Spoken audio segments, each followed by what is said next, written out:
Андан мурда риянын ошо түрлөрүн айтып өтөйлү. Биринчиси, жалпысынан бул рия деген эки түргө бөлүнөт. Алымдар эки түргө бөлүшөт. Биринчиси рия ал-акбар, чоң рия дейт да. Чоң рия деген бул мусулман адамда болбойт, бул мунафыктарда. Мындайча айтканда, исламга рия эл көрсүн үчүн кирген. Ал иманга келгендиги, мусулман болгондугу ошо адамдар үчүн, мусулман деп бойлоп калсын деп, бирок ичинен иман келтирген жок. Ушул бул кафырлык, чоң ширк кафырлык. Бул мунафыктар жөнүндө.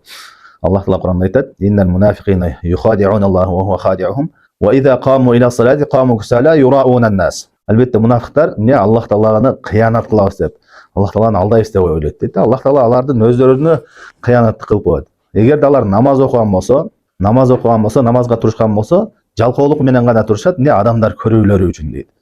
Демек, биринчи бөлүгү бул рия деген чоң рия. Бул эмне исламдын негизинде болот. Мындайча айтканда, исламга кирүүдө.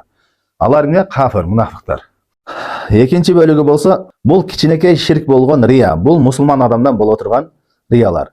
Демек, рия деген, кичинекей ширк дегенде бул экинчи бөлүгүндө.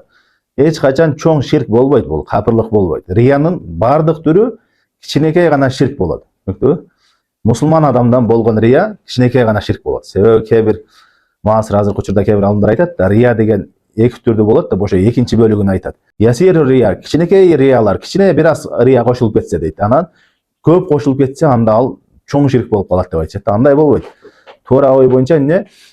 Рия бул экинчи түр, азыр айтып аткан. Ал кичинекей ширк гана болот. Анткени ал жерде Аллах Тааладан башкага сыйынуу деген нерсе жок ал жерде. Аллах Таалага гана ибадат кылып атат. Ибадатты сыйынуусунда Аллах Таалага сыйынат, бирок ошо ибадат кылуусуна түрткү болгон нерсе бул эмне? Адамдардын мактоосу, адамдардын көрүүсү болуп атат. Демек, ушул мусулмандан боло турган рия бул кичинекей ширк гана болуп эсептелинет.